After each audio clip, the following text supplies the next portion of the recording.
BSc first semester के first year के first semester के माइक्रोबायोलॉजी एंड प्लांट पैथोलॉजी यानी कि बॉटनी के बारे में। आप अगर फर्स्ट सेमेस्टर में अभी आए हैं और पेपर की तैयारी करनी आपने चालू की है, आप इस चैनल से जुड़ें और इसे सब्सक्राइब करें और अपने दोस्तों के पास शेयर करें। आगे आने वाले सेमेस्टर की अच्छे से तैयारी करनी चाहते हैं तो इस चैनल को सब्सक्राइब कर दें। इसके बाद हम बात करते हैं आपके इंपॉर्टेंट क्वेश्चंस के बारे में। तो चलिए शुरू करते हैं। इसमें मैं आपको यूनिट वाइज क्वेश्चंस बताने वाला हूँ, तो आप अच्छे से तैयार करिएगा। आपके पेपर का आपने टाइटल देख ही लिया होगा, माइक्रोबायोलॉजी एंड प्लांट पैथोलॉजी। इसमें पहली यूनिट है आपकी माइक्रोबायोलॉजी टेक्नोलॉजी एंड इंस्ट्रूमेंट, जिसमें आपको इंस्ट्रूमेंट के बारे में बात करनी है। तो आपके 5 इंस्ट्रूमेंट हैं, वो आपको अच्छे से तैयार करने हैं।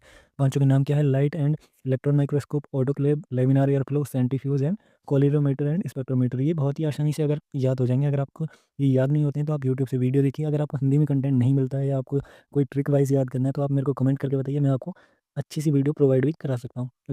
इसके बाद हम सेकंड यूनिट के बारे में बात करें, माइक्रोबियल वर्ल्ड। इसमें आपको eukaryotic and prokaryotic cell, gram negative and gram positive, bacterial reproduction, TMB and bacteriophage और माइक्रोप्लाज्म एंड फाइटोप्लाज्म के बारे में पढ़ना है।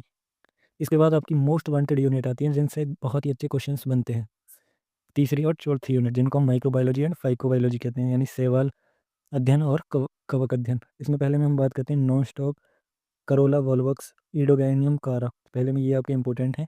पहला जो आपका सेमेस्टर है उसमें आपका जो सिलेबस है वो बहुत ही ज़्यादा है, तो उम्मीद है आपने इनमें से कुछ ना कुछ तैयार करा होगा।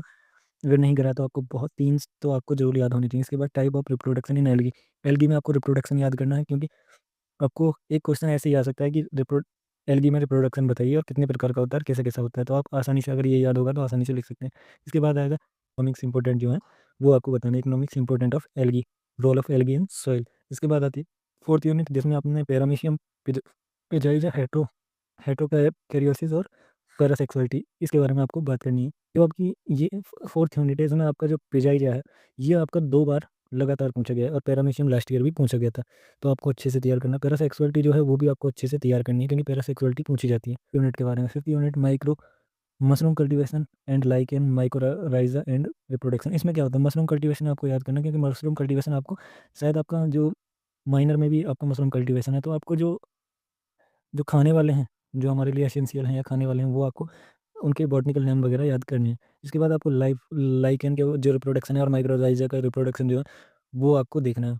इसके बाद आती है प्लांट पैथोलॉजी। प्लांट पैथोलॉजी में आपको नॉक पोस्चुरेट याद करना है, Bordeaux mixture, lime sulphur, disease cycle. Disease cycle आपको मोस्ट वांटेड है, क्योंकि लास्ट ईयर पूछी जा चुकी है, तो लास्ट ईयर वाले रिपीट काफ़ी ज़्यादा होते हैं आपकी यूनिवर्सिटी में।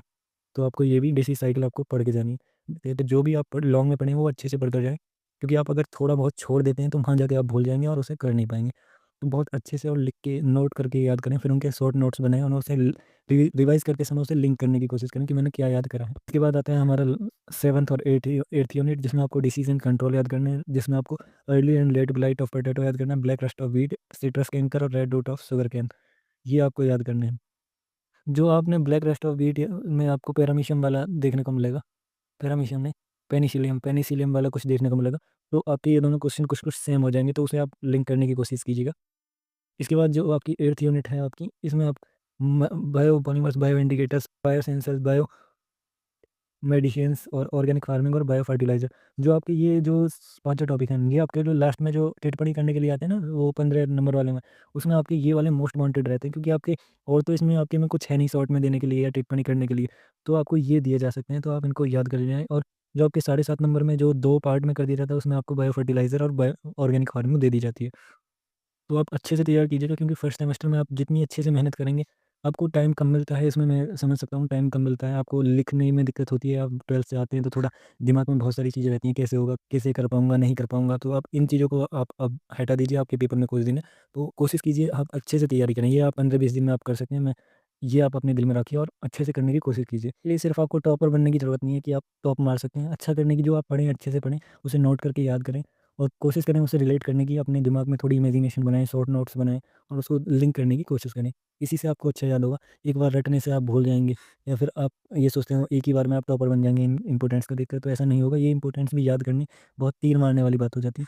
कभी अच्छे-अच्छे लोगों को याद नहीं हो पाएँगे, क्योंकि बहुत सारे क्वेश्चन्स हैं, 8 में लगभग 30 क्वेश्चन्स हो जाते हैं इस वाले में, और में तो मैंने आपको 20-20 बताए हैं, पर आपकी बॉटनी का सिलेबस बहुत ज़्यादा है, तो उसमें 30 क्वेश्चन्स के आस-पास हो गए।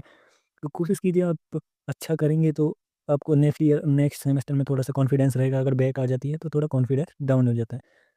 तो उम्मीद है आपको बॉटनी में थोड़ी हेल्प मिली होगी। मैंने आपको बहुत कुछ बताने की भी कोशिश की है, जो मैंने किया, कैसे किया, थोड़ा-सा आपको आइडिया देने के लिए। डर मेरे अंदर भी था थोड़ा, पर आप उस डर को निकालिए, आप शॉर्ट नोट्स बनाइए और जो टॉपिक आपको समझ में नहीं आता है, वो आप कमेंट में बताइए। मैं आपको उस पर अच्छे से एक्सप्लेन करके बताऊँगा, जिससे कि आप और उसको अगर आपके पेपर में वो आता है, तो आप उसको लिख कर ज़रूर आएँगे, ये मैं आपको गारंटी देता हूँ। क्योंकि मैं आपको अच्छे से एक्सप्लेन करूँगा और शॉर्ट ट्रिक भी बताऊँगा। अगर आपको वीडियो चाहिए तो आप कमेंट में बता सकते हैं। तो thank you, thanks for watching, bye bye.